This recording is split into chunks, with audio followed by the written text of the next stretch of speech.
Nimishapriya story ఇప్పుడు ఎవరి నోట విన్నా ఆమె గురించి ఏం జరగబోతోంది అనే ఉత్కంఠ. బ్లడ్ మనీ ఇప్పుడు తనకి ఉన్న ఒకే ఒక ఆప్షన్. ఈ ఆప్షన్ ఎంతవరకు సుసాధ్యమవుతుంది? దీనిపై బాధిత కుటుంబం ఎలా వ్యవహరించబోతుంది? ఇప్పుడు బాధిత కుటుంబం చేతిలోనే నిమిషప్రియ భవిష్యత్తు ఉంది. మరి ఇది సాధ్యమేనా? ఒకరిని హత్య చేసి ఉరిశిక్ష వరకు వెళ్ళి బ్లడ్ మనీ ఆప్షన్తో ప్రాణాల నుంచి బయటపడొచ్చా అంటే ఎస్, యమన్ చట్టాల ప్రకారం ఇది సాధ్యం. అయితే ఇప్పుడు బాధిత కుటుంబం డిమాండ్పై నిమిషప్రియ భవిష్యత్తు ఆధారపడి ఉంది. దీనికి బాధిత కుటుంబం ఎంత డిమాండ్ చేస్తుంది, ఎన్ని కోట్లని అడగబోతోంది, దానిని నిమిషప్రియ కుటుంబం ఎలా చెల్లించబోతోంది అనేది ఇంకా నిర్ధారణ కావాల్సి ఉంది. దీనికి కావలసిన ప్రయత్నాలు అన్నీ సాగుతున్నాయి. అయితే నిమిషప్రియ భారతీయ మహిళ నర్సగా యమన్కు వెళ్ళి నిమిషప్రియ జీవితం ఎలా ఉరిశిక్ష వరకు వెళ్ళిందో ఒక్కసారి మనం చూద్దాం. నిమిషప్రియ కేరళ రాష్ట్రానికి చెందిన ఒక సీనియర్ నర్స్. జీవనోపాధి కోసం గల్ఫ్ దేశం యమన్కు వెళ్ళింది. అక్కడ నర్సుగా పనిచేస్తూ జీవనం సాగిస్తోంది. కుటుంబంతో ఉన్న అనుబంధం వల్ల ఆమె తన కూతుర్ని కూడా అక్కడికి తీసుకువెళ్ళింది. నిమిషప్రియకు యమన్లో ఓ వ్యక్తితో విభేదాలు మొదలయ్యాయి. అతనే నజీర్ అల్ బద్రా.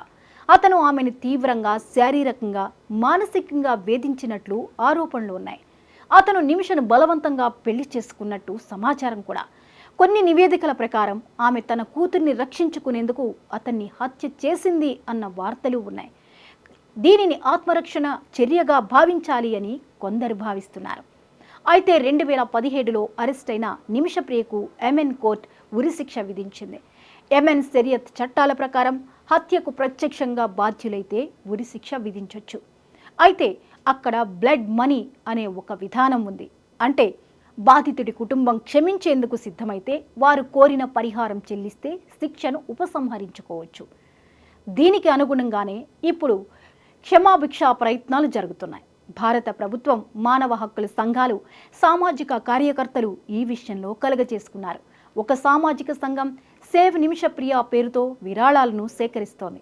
అయితే ఇటీవల కాలంలో ఇండియన్ మీడియాలో బ్లడ్ మనీ విషయాన్ని ఎక్కువగా హైలైట్ చేయడం వల్ల బాధిత కుటుంబం మనసు మార్చిందని వార్తలు వస్తున్నాయి. కేంద్రం సుప్రీంకోర్టులో తెలిపిన ప్రకారం వైవిధ్యమైన మార్గాలు లేకపోవడం వల్ల పరిస్థితి తీవ్రంగా ఉందని అంటున్నారు. భారత్ తన ప్రయత్నాలను తాను చేస్తోంది.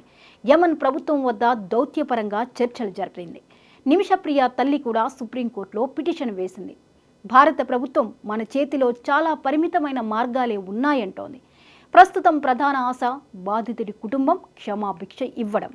విదేశాల్లో పనిచేస్తున్న భారతీయులకు రక్షణ ఎలా ఉండాలి, మహిళలపై అన్యాయం జరిగితే ఏం చేయాలి, ప్రస్తుతం నిమిషప్రియ ప్రాణాలను కాపాడేందుకు విరాళాలు, మద్దతు, చట్టపరమైన దౌత్యాలు అవసరం. మానవతా దృక్పథంతో చూస్తే ఆమెకు మరో అవకాశం ఇవ్వాలి. మరి నిమిషప్రియకు ఇప్పుడు బ్లడ్ మనీ ఆప్షన్ ఎంతవరకు ఆమె ప్రాణాలను కాపాడుతుంది? ఇప్పుడు బాధిత కుటుంబం ఎలా స్పందించబోతోంది?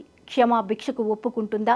వారు అడిగిన పరిహారాన్ని నిమిషప్రియ కుటుంబం ఇవ్వగలుగుతుందా?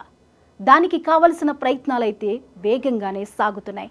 మరి నిమిషప్రియ భవిష్యత్తు ఎలా ఉండబోతోందో వేచి చూడాల్సిందే.